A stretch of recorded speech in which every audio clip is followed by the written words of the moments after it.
എല്ലാവർക്കും സലു കിച്ചനിലേക്ക് സ്വാഗതം. അപ്പം എന്നെ സംബന്ധിച്ച് എനിക്ക് ഏറ്റവും ഇഷ്ടമുള്ള ടൈം ഏതാണെന്ന് ചോദിച്ചാൽ രാവിലെയാണ് കേട്ടോ. അതെന്താണെന്ന് എനിക്കറിയത്തില്ല, ഭയങ്കര ഒരു ഫ്രഷ്നെസ് നമുക്ക് ഫീൽ ചെയ്യും. പ്രത്യേകിച്ച് നമ്മളൊരു 5 മണിക്ക് മുന്നേ എഴുന്നേൽക്കുന്നവരാണെങ്കിൽ നിങ്ങൾ ശ്രദ്ധിച്ചിട്ടുണ്ടോ, ഒരു ഫുൾ ഡേ നമുക്ക് എന്തൊക്കെയോ ചെയ്യാനായിട്ട് എവിടെ നിന്നൊക്കെയോ സമയം കിട്ടുന്നതായിട്ടൊക്കെ നമുക്ക് ഫീൽ ചെയ്യും. അങ്ങനെ നിങ്ങൾക്ക് തോന്നണമെങ്കിൽ നിങ്ങൾ അങ്ങനെ ഒന്ന് എഴുന്നേറ്റിട്ട് ഒരു ദിവസം ഒന്ന് ട്രൈ ചെയ്ത് നോക്കിയിട്ട് എനിക്കൊന്ന് ഫീഡ്ബാക്ക് തരും, ഞാൻ പറഞ്ഞത് സത്യമാണോ, നിങ്ങൾക്ക് അങ്ങനെ ഫീൽ ചെയ്തോ എന്നുള്ളത്. പിന്നെ എനിക്ക് ഏറ്റവും ഇഷ്ടമുള്ള ഇങ്ങനെ പൂക്കൾ വിരിഞ്ഞു കഴിഞ്ഞാൽ പിന്നെ ഞാൻ നിർത്തത്തില്ലേ, ഇതുപോലെ ടേബിളിലേക്ക് കൊണ്ടുവയ്ക്കാൻ വേണ്ടി ഒന്ന് പറിച്ചെടുക്കുന്നതാണ്. പക്ഷെ ഈ പൂവിന് അത്ര അധികം മണമൊന്നുമില്ല, പിന്നെ പിച്ചിപ്പൂവിനുള്ള ആ മണമേ ഉള്ളൂ. അപ്പൊ എനിക്ക് ഞാൻ പറഞ്ഞില്ലേ ഭയങ്കര ഇഷ്ടമാണ് ഇങ്ങനെ.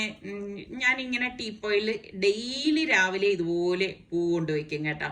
അത് കാണുമ്പോൾ തന്നെ ഭയങ്കര മനസ്സിന് സന്തോഷമാണ്. അപ്പൊ അതിന്റെ കൂട്ടത്തിൽ ഈ ഒരു പച്ചപ്പൊങ്ങുകളോടെ കാണുമ്പോൾ പറഞ്ഞറിയിക്കേണ്ട.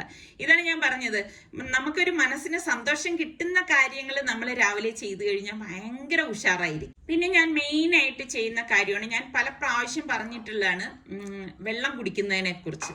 അപ്പൊ ഞാൻ ഡൈനിങ് ടേബിളിൽ ഒരു 3 കുപ്പി ഇതുപോലെ വെച്ചിട്ടുണ്ട് കേട്ടോ. അപ്പൊ ആ 3 കുപ്പിയിലും തിളപ്പിച്ചാറിയ വെള്ളമാണ് ഒഴിച്ചു വെക്കണത്. ഇവിടെ തിളച്ച വെള്ളമാണ് എല്ലാവരും കുടിക്കുന്നത് കേട്ടോ.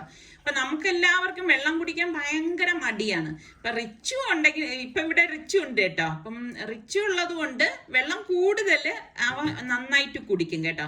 മറ്റുള്ളവരൊക്കെ തദൈവ തന്നെയാണ്. അപ്പൊ ഞാൻ ഒരു പിള്ളേരുണ്ടെങ്കിലും ഇല്ലെങ്കിലും വെള്ളം തിളപ്പിച്ചാറിയത് ഇതുപോലെ കുപ്പികളിലാക്കിയിട്ട് ഡൈനിങ് ടേബിളിൽ അങ്ങ് കൊണ്ടുവെക്കും. പിന്നെ കിച്ചണിലും ഒരു കുപ്പി വെള്ളം വെച്ചേക്കും. കാരണം നമുക്കൊക്കെ വെള്ളം കുടിക്കാൻ മടി കാരണം തീരെ നമ്മൾ അങ്ങനെ വെള്ളം കുടിയില്ലല്ലോ. മറ്റേ നമ്മളിങ്ങനെ ഒഴിച്ചു വെച്ചിരിക്കുന്ന കുപ്പിയിൽ കാണുമ്പോൾ തന്നെ താനേ എടുത്ത് കുടിച്ചു പോകും. അപ്പം ഞാൻ എല്ലാവരുടെ അടുത്തും പറയുന്നതാണ്, പ്രത്യേകിച്ച് മക്കളുടെ അടുത്തൊക്കെ പറയും, നമ്മൾ വെള്ളം നല്ലതുപോലെ കുടിക്കണം, അത് നിസ്സാരമായിട്ട് കാണരുതെന്നുള്ളത്. കാരണം അല്ലെങ്കിൽ പിന്നെ അത് നമുക്ക് ശരീരത്തിന് ഭയങ്കര ദോഷം ചെയ്യുന്ന ഒരു കാര്യമാണ്. പിന്നെ ഞാൻ ഇന്നിപ്പം സിമ്പിളായിട്ടുള്ള ബ്രേക്ക്ഫാസ്റ്റ് ആണ് ഉണ്ടാക്കണത് കേട്ടോ. അതായത് എളുപ്പത്തിൽ ഉണ്ടാക്കിയെടുക്കാൻ പറ്റുന്ന പലഹാരമാണ്. അപ്പം ഞാൻ 4 കപ്പ് വെള്ളം, പച്ചവെള്ളമാണ് ഒഴിച്ചത്. ഇതിലേക്ക് നമുക്ക് 2 കപ്പ് വറുത്ത അരിപ്പൊടി ഇട്ട് കൊടുത്തിട്ട് ഞാനൊന്ന് മിക്സ് ചെയ്ത ശേഷമാണ് ഗ്യാസ് ഓൺ ചെയ്യണത്. ഇങ്ങനെ ചെയ്യണത് എന്താന്ന് വെച്ചാൽ, ഞാൻ പറഞ്ഞില്ലേ എൻ്റെ കൈക്ക് അങ്ങനെ അത്ര അധികം ബലത്തിൽ എടുക്കാൻ പറ്റത്തില്ല, കുഴച്ചെടുക്കാനേ. അപ്പൊ അതുകൊണ്ട് എളുപ്പത്തിന് വേണ്ടി ചെയ്യുന്നതാണേ. അപ്പൊ ഗ്യാസ് ഓൺ ചെയ്തിട്ട് ഇതുപോലെ എടുക്കുമ്പോഴേക്കും, ഇതിനു മുൻപ് ഞാൻ ഇടിയപ്പം ഉണ്ടാക്കുന്നത് കാണിച്ചിട്ടുണ്ടായിരുന്നു, എത്ര പേര് കണ്ടെന്ന് എനിക്കറിയത്തില്ല. എന്നിട്ട് ഞാൻ ഇതുപോലെ ഒരു താലത്തിലേക്ക് വെച്ചിട്ട് ചൂടോടെ അങ്ങ് കുഴയ്ക്കും. അപ്പൊ നമുക്ക് അതായത് ഭയങ്കരമായിട്ട് നമ്മൾക്ക് ശക്തി കൊടുക്കാതെ കുഴച്ചെടുക്കാൻ സാധിക്കും ഇങ്ങനെ കുഴയ്ക്കുമ്പോൾ കേട്ടോ. അപ്പം നിങ്ങൾ ട്രൈ ചെയ്തിട്ടില്ലെങ്കിൽ ഒന്ന് ട്രൈ ചെയ്ത് നോക്കട്ടെ, എളുപ്പമാണ്. ഒരുപാട് നേരം ഒന്നും കുഴച്ചെടുക്കേണ്ട ആവശ്യമില്ല. എന്നിട്ട് നമുക്കിനിയിപ്പം ഇത് ഉരുളകളായിട്ട് മാറ്റി വെക്കാം. എല്ലാം ഒന്ന് ഉരുട്ടിയെടുത്ത ശേഷം നമുക്ക് ഇത് ചപ്പാത്തി പ്രസ്സിൽ വെച്ച് പ്രസ് ചെയ്തോ അല്ലെങ്കിൽ പരത്തിയോ ചുട്ടെടുക്കാം. ഇതാവുമ്പോൾ നല്ല എളുപ്പമാണ് കേട്ടോ. എളുപ്പത്തിന് വേണ്ടിയിട്ട് ഞാൻ ചപ്പാത്തി പ്രസ്സിൽ വെച്ച് ഒന്ന് പ്രസ് ചെയ്തിട്ടാണ് പാനിലേക്ക് വെച്ച് കൊടുക്കുന്നത്. അപ്പം ഇതെനിക്ക് ഭയങ്കര യൂസ്ഫുൾ ആണ് ഈ ഒരു പാൻ. കാരണം ഒത്തിരി വലുതായതുകൊണ്ട് തന്നെ നമുക്കിപ്പം 6 വരെ, ഇതിനേക്കാളും ചെറിയ പത്തിരിയാണെങ്കിൽ 6 വരെ ചുട്ടെടുക്കാൻ പറ്റും കേട്ടോ. അപ്പൊ ഇതിപ്പം ഞാൻ ഈ ഒരു വലിപ്പത്തിലാണ് എടുക്കുന്നത്. ഒരു 4 വെച്ചിട്ട് നമുക്ക് എളുപ്പം ചുട്ട് മാറ്റിയെടുക്കാനായിട്ട് പറ്റും. അപ്പൊ നിങ്ങൾക്കൊക്കെ എങ്ങനെയാണ്, പത്തിരിയൊക്കെ ഇഷ്ടമുള്ളവർ തന്നെയാണോ? പത്തിരി ഉണ്ടാക്കുമ്പോഴൊക്കെ എനിക്ക് സലുവിന് ഓർമ്മ വരും കേട്ടോ. സലുവിന് ഏറ്റവും ഇഷ്ടമുള്ള ഒരു പലഹാരമാണ് പത്തിരി എന്ന് പറയുന്നത്. അപ്പൊ ഞാൻ ഇനിയിപ്പം ഓരോന്നും ഇങ്ങനെ ചുട്ടെടുക്കുമ്പോൾ തന്നെ കാസറോൾ എടുത്ത് എല്ലാം റെഡിയാക്കി വെച്ചിട്ടുണ്ട്. എല്ലാം നമ്മൾ അടുത്തടുത്തൊക്കെ വെക്കുമ്പോഴേക്കും പിന്നെ നമുക്ക് എളുപ്പമാണല്ലോ. അപ്പൊ ഞാനിത് കാസറോളിൽ ഇട്ടിട്ട് നമ്മൾ ഒന്ന് പരത്തി ഇട്ട് കൊടുക്കണം കേട്ടോ. അല്ലെങ്കിൽ എന്താന്ന് വെച്ചാൽ ഒട്ടിപ്പിടിക്കാനുള്ള സാധ്യത കൂടുതലാണ്. പിന്നെ ചില സമയം നല്ല എനിക്ക് ഒറോട്ടി ഭയങ്കര ഇഷ്ടമാണ് കേട്ടോ. നമ്മൾ ഇതിൽ തേങ്ങയൊക്കെ ചേർത്തിട്ട് ഉണ്ടാക്കത്തില്ലേ, നിങ്ങൾക്കൊക്കെ എങ്ങനെയാണ്? ഒറോട്ടി ഇഷ്ടമുള്ളവരുണ്ടോ? അതേ പത്തിരി ഇഷ്ടമുള്ളവരാണ്? ഏത് തരം ഇഷ്ടക്കാരാണ് നമ്മൾക്കിടയിൽ ഉള്ളത്? അപ്പം അതുപോലെ പത്തിരിയുടെ കൂടെ എന്ത് കോമ്പിനേഷനാണ് കഴിക്കാൻ നിങ്ങൾക്ക് ഇഷ്ടം?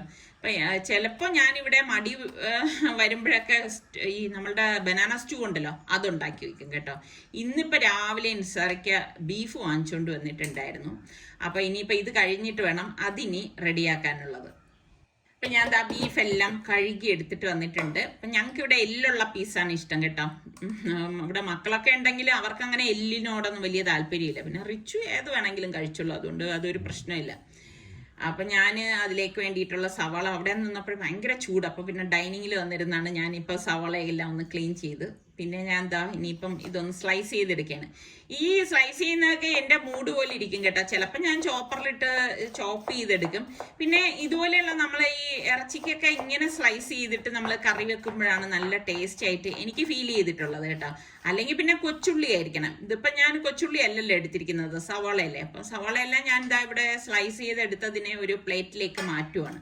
അപ്പൊ ഉണ്ടാക്കുമ്പോൾ നമ്മൾ ഇവിടെ നിന്ന് പെട്ടെന്ന് ഓരോ കാര്യങ്ങൾ ചെയ്യുകയാണെങ്കിൽ നമുക്ക് എളുപ്പത്തിൽ ജോലി ഒതുക്കാൻ പറ്റും. പിന്നെ ഇഞ്ചിയും വെളുത്തുള്ളിയും പച്ചമുളകും ഒക്കെ ഞാൻ നമ്മളുടെ ക്രഷറില്ലേ അതില് അഗാറോയുടെ ചോപ്പറാണ് എടുത്തിരിക്കുന്നത് കേട്ടോ. അപ്പൊ അതിലിട്ട് ഒന്ന് കറക്കി എടുക്കുമ്പോൾ തന്നെ ശരിക്കും പറഞ്ഞാൽ നമുക്ക് ഈ അമ്മിക്കല്ലിൽ എടുക്കുന്ന അതേ ഇതിൽ തന്നെ എടുക്കാൻ പറ്റും. കൂട്ടത്തിൽ ഞാനൊരു കൈപ്പിടി കറിവേപ്പിലയും 1 ടീസ്പൂൺ പെരിഞ്ചീരകം ഇല്ലേ ഫെന്നൽ സീഡും 2 ടീസ്പൂൺ മുഴുവനെയുള്ള കുരുമുളകില്ലേ അതും കൂടി ഇതിലേക്ക് ഇട്ട് കൊടുക്കുകയാണ്. ഇട്ടുകൊടുത്ത ശേഷം നമുക്കിനി ഇതൊന്ന് ചതച്ചെടുക്കാം. ശരിക്കും ഞാൻ നേരത്തെ പറഞ്ഞതുപോലെ അമ്മിക്കല്ലി ചതച്ചെടുക്കുന്ന അതേ രീതിക്ക് തന്നെ നമുക്കിതിൽ ചതച്ചെടുക്കാൻ പറ്റും. അപ്പൊ ഞാൻ ഒരു 2 കറക്കുമ്പോൾ തന്നെ നമ്മളുടെ ഇത് ഇഞ്ചിയും പച്ചമുളകും വെളുത്തുള്ളിയും എല്ലാം ഒരേ രീതിക്ക് റെഡി ആയിട്ടുണ്ടാവും. ഇതാ കണ്ട, ഇങ്ങനെ എടുക്കുന്നതാണ് ഇറച്ചിക്കറിയൊക്കെ വെക്കുമ്പോൾ നല്ലത് കേട്ടോ. അപ്പൊ ഞാനിപ്പോ പ്രഷർ കുക്കർ അടുപ്പത്തേക്ക് വെച്ചിട്ടുണ്ട്. കുക്കറിലാകുമ്പോൾ പെട്ടെന്ന് നമുക്ക് റെഡിയാക്കാമല്ലോ. അപ്പൊ ഇന്ന് ഞാൻ ഉപയോഗിക്കുന്നത് അതിഥിയുടെ സൺഫ്ലവർ ഓയിലാണ് കേട്ടോ. നല്ല ഓയിലാണ്. അപ്പൊ ഞാൻ ഇതിനു മുൻപ് എനിക്ക് തോന്നുന്നു ഒരു 3-4 മാസം മുമ്പ് എവരുടെ റിഫൈനറിയിൽ പോയിട്ടുണ്ടായിരുന്നു. അപ്പൊ അന്ന് ആ വീഡിയോയിൽ ഞാൻ അതൊക്കെ കാണിച്ചിട്ടുണ്ടായിരുന്നു. കേരളത്തിൽ തന്നെയുള്ള ഒരേ ഒരു കുക്കിംഗ് ഓയിൽ റിഫൈനറിയാണ് അത്. അപ്പം അവിടെ ചെന്ന് കണ്ടപ്പോൾ നല്ല രസമായിരുന്നു കേട്ടോ. അപ്പൊ ഇതാ എണ്ണ ചൂടായപ്പോഴേക്ക് ഞാൻ പട്ട, ഗ്രാമ്പു, ഏലക്ക, നമ്മളുടെ ഉലുവ അത്ര ഇട്ട ശേഷം കുറച്ച് കറിവേപ്പിലയും കൂടി ഇട്ട് കൊടുക്കാണ്. നല്ല മണം വരുന്നുണ്ട് കേട്ടോ. പിന്നെ നമ്മൾ സ്ലൈസ് ചെയ്ത് വെച്ചിരിക്കുന്ന സവാള ഇല്ലേ, ആ സവാള ഫുള്ളായിട്ട് നമുക്ക് ഇതിലേക്ക് ഇട്ട് കൊടുക്കാം. അപ്പൊ മീഡിയം ഫ്ലെയിമിൽ വെച്ചിട്ടാണ് നമ്മൾ ഇനി ഇതൊന്ന് വഴറ്റി കൊടുക്കുന്നത്. എപ്പോഴും നമ്മൾ ഇറച്ചിക്കറിയൊക്കെ ഉണ്ടാക്കുമ്പോൾ ശ്രദ്ധിക്കേണ്ട കാര്യം എന്ന് പറഞ്ഞാൽ ഒന്ന് ഓയിൽ നന്നായിരിക്കണം. അതുപോലെ തന്നെ നമ്മൾ ഈ വഴറ്റുമ്പോഴേക്ക് ആ ഒരു ഫ്ലെയിമിന്റെ ആ ഒരു ഏറ്റക്കുറച്ചിൽ അത് കറക്റ്റ് ആയിരുന്നാൽ മാത്രമേ ആ കറക്റ്റ് രീതിക്ക് നമുക്ക് നല്ല ടേസ്റ്റോട് കൂടി ഉണ്ടാക്കാൻ പറ്റൂ. അപ്പൊ ഉള്ളി ഒന്ന് വഴണ്ട് വന്നപ്പോഴേക്ക് നമ്മൾ ഈ ക്രഷ് ചെയ്ത് വെച്ചിരിക്കുന്ന ഇഞ്ചി, വെളുത്തുള്ളി, പച്ചമുളക് എല്ലാം ഉണ്ടല്ലോ ആ കൂട്ടിട്ട് കൊടുത്തിട്ട് ഇതുപോലെ ഒന്ന് വഴറ്റി കൊടുക്കും. നമ്മൾ ഇതൊക്കെ ചേർക്കുമ്പോൾ നല്ല മണമാണ്. അപ്പൊ ഞാൻ നേരത്തെ പറഞ്ഞതുപോലെ ഇറച്ചിക്കറിക്കൊക്കെ നമ്മൾ ഈ പേസ്റ്റ് ഉപയോഗിക്കുന്നതെന്നും നല്ലത് ഇതുപോലെ ചതച്ചിട്ട് ഉപയോഗിക്കുന്നതാണേ. പിന്നെ ഞാൻ ഇതിലേക്ക് 2 ടേബിൾ സ്പൂൺ മല്ലിപ്പൊടി, 2 ടേബിൾ സ്പൂൺ മുളക് പൊടി, ഓരോ ടീസ്പൂൺ വീതം മഞ്ഞൾപ്പൊടി, ഗരം മസാലപ്പൊടി, ഉപ്പ് ഇത്രയും കൂടി ഇതിലേക്ക് ഇട്ടിട്ട് നമുക്കൊന്ന് ഇളക്കി കൊടുക്കാം. അപ്പൊ ഈ ഒരുപാട് നേരം പൊടികൾ ചേർത്തിട്ട് ഇളക്കി എടുക്കേണ്ട ആവശ്യമൊന്നുമില്ല. ജസ്റ്റ് ഒന്ന് മിക്സ് ചെയ്ത് കൊടുത്താൽ മാത്രം മതി. അത് കഴിഞ്ഞ് കഴുകി ഡ്രെയിൻ ചെയ്ത് വെച്ചിരിക്കുന്ന ബീഫ് നമുക്ക് ഇതിലേക്ക് ചേർത്ത് കൊടുക്കാം. എന്നിട്ട് എല്ലാം ചേർത്തിട്ട് നല്ലതുപോലെ ഒന്ന് ഇളക്കി മിക്സ് ചെയ്ത് കൊടുക്കണം. അപ്പൊ ആദ്യമേ നമ്മൾ ഇതിലേക്ക് വെള്ളം ചേർക്കരുത് കേട്ടോ. വെള്ളം ആദ്യമേ ചേർത്ത് കഴിഞ്ഞാൽ അതിനിപ്പം എന്ത് ചിക്കൻ കറി ആണെങ്കിലും നമ്മൾ വെക്കുമ്പം പ്രഷർ കുക്കറിലാവുമ്പോൾ ആദ്യമേ വെള്ളം ചേർത്ത് കഴിഞ്ഞാൽ ആ മസാല അതിലേക്ക് പിടിക്കത്തില്ല. അപ്പൊ നമ്മൾ ഇത് അടി ചേർത്ത് നല്ലതുപോലെ, അതായത് എല്ലാ കഷ്ണങ്ങളിലും ഈ മസാല എത്തത്തക്ക രീതിയിൽ നല്ലതുപോലെ ഒന്ന് ഇളക്കി യോജിപ്പിച്ചു കൊടുക്കണം. അതിനുശേഷം ഞാനിവിടെ ഒരു 1/2 കപ്പ് തിളച്ച വെള്ളം എടുത്തിട്ടുണ്ട്. തിളച്ച വെള്ളം തന്നെ ഒഴിച്ചു കൊടുക്കണം കേട്ടോ. വെള്ളം ഞാൻ ഒഴിച്ചു കൊടുത്തിട്ട് ഒന്ന് മിക്സ് ചെയ്ത് കൊടുക്കണം. പിന്നെ ഈ ബീഫിൽ നിന്ന് ഊറി വരുന്ന ചാറുണ്ടാവും. അപ്പൊ കുറച്ച് ചാറോടുകൂടി പത്തിരിയല്ലേ എടുക്കാൻ വേണ്ടിയിട്ടാണ് ഞാനിവിടെ 1/2 കപ്പ് തിളച്ച വെള്ളം ഒഴിച്ചു കൊടുത്തിരിക്കുന്നത്. അപ്പൊ ഈ ബീഫായാലും മട്ടനായാലും ഉണ്ടാക്കാൻ എളുപ്പമാണ്. കാരണം പ്രഷർ കുക്കറിലാവുമ്പോൾ നമ്മൾ പിന്നെ അതിന്റെ പുറകെ നിൽക്കുകയൊന്നും വേണ്ട. അപ്പൊ പ്രഷർ കുക്കർ മൂടി വെയിറ്റ് ഇട്ടിട്ട് ഞാൻ ബീഫ് ആയതുകൊണ്ട് ഒരു 6 വിസിൽ വരെ കേൾക്കാനായിട്ട് അനുവദിക്കും കേട്ടോ. അതിനുശേഷം സ്റ്റീമൊക്കെ പോയി ഞാൻ കുക്കർ ഒന്ന് ഓപ്പൺ ചെയ്യാണ്. കറക്റ്റ് പരുവത്തിന് നമ്മളുടെ ബീഫ് റെഡി ആയിട്ടുണ്ട്. അപ്പൊ ഇതിനിടയിൽ ഞങ്ങൾക്ക് 2 ഗസ്റ്റ് വന്നിട്ടുണ്ടായിരുന്നു കേട്ടോ. അപ്പൊ ആ ഗസ്റ്റ് ഇരിക്കുന്നത് കൊണ്ട് തന്നെ എനിക്കിനിപ്പം ഇതിപ്പം സെർവ് ചെയ്യുന്നതൊന്നും കാണിക്കാൻ പറ്റത്തില്ല. അപ്പൊ അവരുടെ പ്രൈവസിയെ നമുക്ക് മാനിക്കണമല്ലോ. ഞാൻ കുറച്ച് തിരക്കായത് കൊണ്ട് ഞാൻ ഇത് ബോട്ടിലേക്ക് മാറ്റിയിട്ടില്ലായിരുന്നു. പിന്നെ ഇവരുടെ അതിഥിയുടെ തന്നെ കോക്കനട്ട് ഓയിൽ ഉണ്ട് കേട്ടോ, അത് അടിപൊളിയാണ്. പിന്നെ ഇതിലാവുമ്പോഴേക്ക് വൈറ്റമിൻ A, D, E ഒക്കെ അടങ്ങിയിട്ടുണ്ട്. പിന്നെ 0% കൊളസ്ട്രോൾ ആണ്. വളരെ നല്ല ഓയിലാണ് കേട്ടോ. പിന്നെ ഇവരെ റിഫൈനറി വിസിറ്റ് ചെയ്യാനുള്ള ഒരു ഭാഗ്യം കൂടി ഉണ്ടായി. അത് ഞാൻ നിങ്ങളിലേക്ക് എത്തിക്കുകയും ചെയ്തിട്ടുണ്ടായിരുന്നു. പിന്നെ വൈകുന്നേരം ആയപ്പോഴേക്ക് ഞങ്ങളൊന്ന് പുറത്തേക്ക് ഇറങ്ങാണ്. അപ്പൊ റിച്ചു ഉണ്ടെന്ന് ഞാൻ പറഞ്ഞില്ലേ. അപ്പൊ റിച്ചു നാളെ രാവിലെ ഹോസ്റ്റലിലേക്ക് തിരിച്ചു പോവാണ്. റിച്ചുവിന് കുറച്ച് സാധനങ്ങളൊക്കെ വേണം എന്ന് പറഞ്ഞു. അപ്പൊ ഞാൻ പറഞ്ഞു മോനും കൂടെ വാന്ന് പറഞ്ഞപ്പോ ഇവർക്ക് അങ്ങനെ ഒരു സ്വഭാവം ഉണ്ട് കേട്ടോ. അവര് കൂടെ വരത്തൊന്നുമില്ല. എന്നാൽ അവർക്ക് വേണ്ട സാധനങ്ങളുടെ ലിസ്റ്റ് തരും, അത് വാങ്ങിയിട്ട് വരാൻ പറയും. അപ്പൊ ഞാൻ പറയും എങ്കിൽ പിന്നെ ഒറ്റയ്ക്ക് പോയിട്ട് വാങ്ങിയിട്ട് വാന്ന് പറയുമ്പോൾ പറയും എന്തെങ്കിലും പ്രൊജക്റ്റോ വർക്കോ എന്തെങ്കിലും ഉണ്ടെന്ന് പറയും. അപ്പൊ ഉമ്മ ഒന്ന് വാങ്ങിയിട്ട് വന്നാൽ മതി എന്ന് പറഞ്ഞിട്ട് ലിസ്റ്റ് തരും. അവർക്കറിയാം കേട്ടോ, ലിസ്റ്റ് തന്നു കഴിയുമ്പോൾ ആ ലിസ്റ്റ് മാത്രമായിരിക്കില്ല, ഞാൻ എന്തെങ്കിലും കുറച്ചധികം കൂടി വാങ്ങിച്ചു കൊടുക്കും എന്നുള്ളത്. അപ്പൊ അതുകൊണ്ടാണ്. അപ്പൊ ഞാൻ പറയും മോനും കൂടെ ആദ്യം ഞാൻ പറഞ്ഞു നമുക്ക് രണ്ടുപേർക്കും കൂടി പോവാം എന്ന് പറഞ്ഞു. അപ്പൊ നിസാറിക്ക വരുന്നില്ല എന്നാണ് പറഞ്ഞിരുന്നത്. അപ്പൊ റിച്ചു പറഞ്ഞു ഇല്ല ഉമ്മ, എനിക്ക് ഇങ്ങനെ വർക്കൊക്കെ ഉണ്ട്, ഒരു കാര്യം ചെയ്യുമ്പോൾ ഒറ്റയ്ക്ക് പോകുന്നതാണ്. എനിക്കാണെങ്കിൽ ഒറ്റയ്ക്ക് പോകാൻ ഭയങ്കര ബോറാണ്. ഒരുപാട് ദിവസമായി നമ്മളൊന്ന് പുറത്തേക്ക് ഇറങ്ങിയിട്ട്. അപ്പൊ അത്യാവശ്യം കുറച്ച് സാധനങ്ങൾ വാങ്ങിക്കാണ്ടായിരുന്നു. എങ്കിൽ പിന്നെ ഈ സമയത്ത് തന്നെ ഇറങ്ങാന്ന് വിചാരിച്ചു. കണ്ണിലിങ്ങനെ വെയിലടിച്ചിട്ടേ കണ്ണ് തുറക്കാൻ പറ്റുന്നില്ല. നിസാറിക്ക കൂളിംഗ് ഗ്ലാസ് ഒക്കെ വെച്ചിരിക്കുന്നതുകൊണ്ട് പ്രശ്നമില്ല അല്ലേ? അപ്പൊ ഇതുപോലെയൊക്കെ വാങ്ങിക്കാനൊക്കെ പോകുമ്പോ എനിക്കാണെങ്കിൽ ഒരുപാട് വൈകിട്ടൊക്കെ, അതായത് മഗ്‌രിബ് കഴിഞ്ഞൊക്കെ ഇറങ്ങുമ്പോ എനിക്ക് ഭയങ്കര ബുദ്ധിമുട്ടാണ്. അപ്പൊ ഞാൻ അതുകൊണ്ടാണ് ഇന്നിപ്പോ നേരത്തെ ഇറങ്ങിയത്. അപ്പൊ ഞാൻ പറഞ്ഞു ഈ സമയത്തൊക്കെ ആകുമ്പോ അധിക തിരക്കൊന്നും ഉണ്ടാവത്തൂല്ല, നമുക്ക് പെട്ടെന്ന് സാധനങ്ങൾ എടുത്തിട്ട് വരാനും പറ്റും. വല്ലാതെ തിരക്കൊക്കെ വന്നു കഴിഞ്ഞാൽ എനിക്ക് ഭയങ്കര എന്ത് പറയാനും ഒരു വെപ്രാളം വരും കേട്ടോ. പിന്നെ കൗണ്ടറിന്റെ അവിടെ എത്തുമ്പോഴും ഒക്കെ ഭയങ്കര തിരക്കായിരിക്കും. വീക്കെൻഡൊക്കെ ആകുമ്പോ ഇങ്ങനെ കാണല്ല. അപ്പൊ അതുകൊണ്ട് പിന്നെ ഈ പരമാവധി ഇതുപോലെയുള്ള സാധനങ്ങൾ ഇവിടെ വന്നു കഴിഞ്ഞാൽ അത്യാവശ്യം വേണ്ടതെല്ലാം എടുക്കാമല്ലോ എന്ന് വിചാരിച്ചിട്ടാണ് ഇങ്ങോട്ടേക്ക് വന്നത്. കാരണം കുറെ സാധനങ്ങൾ വാങ്ങിക്കാനായിട്ടൊക്കെ ഉണ്ടായിരുന്നു. അപ്പൊ ഇവിടെ വന്നപ്പോഴേക്കും അവിടെ ഫാഷൻ ഷോയോ ഫാഷൻ പരേഡോ എന്തോ സംഭവം നടക്കുകയാണ് കേട്ടാ. ഇവിടെ ഒന്നും നിന്നില്ല, ജസ്റ്റ് ഒന്ന് തല എത്തി നോക്കി എന്ന് വേണം പറയാൻ. അപ്പം നല്ല ക്രൗഡ് ഉണ്ട് കേട്ടോ. ഇതാണ് ഞാൻ പറഞ്ഞത്, ഈ സമയം ആയപ്പോഴേക്കാണ് ഇത്ര തിരക്ക്. അപ്പൊ പിന്നെ ഇനി കുറച്ചുകൂടി വൈകി കഴിഞ്ഞാൽ പിന്നെ ഇവിടെ പറയണ്ട, അത്ര തിരക്കായിരിക്കും. അപ്പം ഇതൊക്കെ താല്പര്യമുള്ളവർക്ക് ഇതൊക്കെ കണ്ടു നിൽക്കാൻ ഭയങ്കര ഇഷ്ടമാണ് തോന്നുന്നു. നല്ല തിരക്കുണ്ടായിരുന്നു കേട്ടോ. പിന്നെ അതൊന്നും ഞാൻ അധികം നിൽക്കാനൊന്നും നിന്നില്ല, നിങ്ങളെ ഒന്ന് ജസ്റ്റ് കണ്ട കാഴ്ചകളൊന്ന് കാണിച്ചു തരാന്ന് കരുതിയിട്ട് ഒന്ന് ഷൂട്ട് ചെയ്തതന്നേ ഉള്ളൂ കേട്ടോ.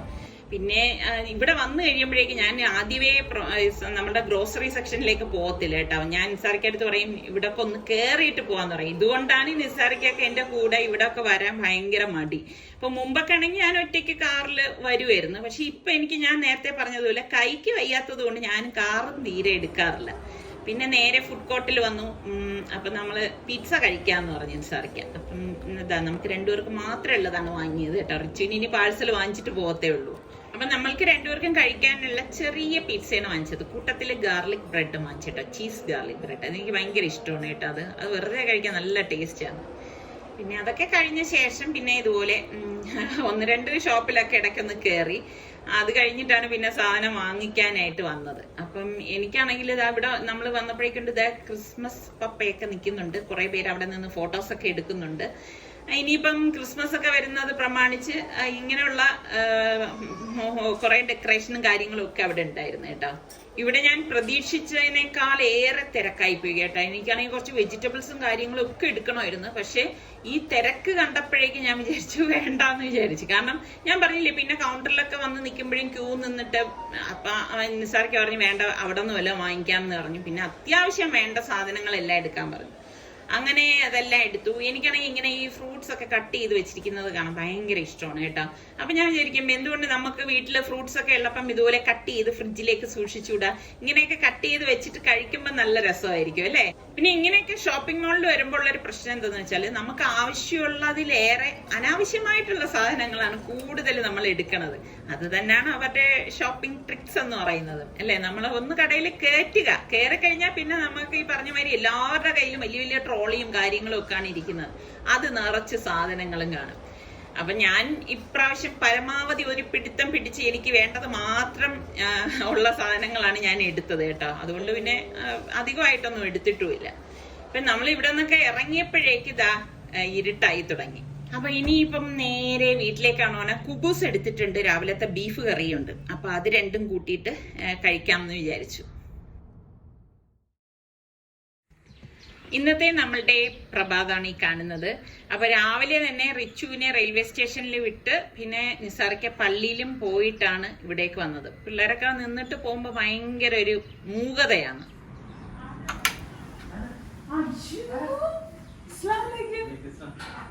നോക്കി ഇതാരാ നോക്ക്, ആറ് കൊണ്ടല്ലേ എന്തൊരു സാധനം, നല്ല ആള്. ഞാനേ ഇന്ന് രാവിലെ സുബൈയുടെ സമയമാകുമ്പോ ഇവ എന്നെ വിളിക്കും. ഇന്ന് അവന്റെ വിളി വന്നില്ല. അപ്പൊ ഞാൻ അടുക്കളയിൽ കുറച്ച് തിരക്കായതുകൊണ്ട് ഞാൻ വിചാരിച്ചു അത് കഴിഞ്ഞിട്ട് വന്നവനെ വിളിക്കാൻ. എന്ത് പറ്റി? ചിലപ്പോ ഇനി ഉറങ്ങിപ്പോയത്.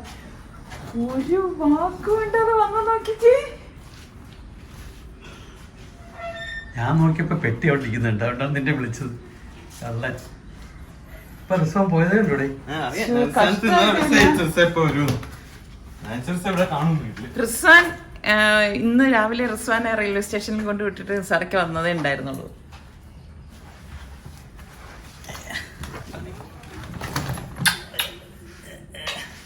നല്ല തണുത്തിരിക്കുന്നു ഇതിന്റെ ദേഹം.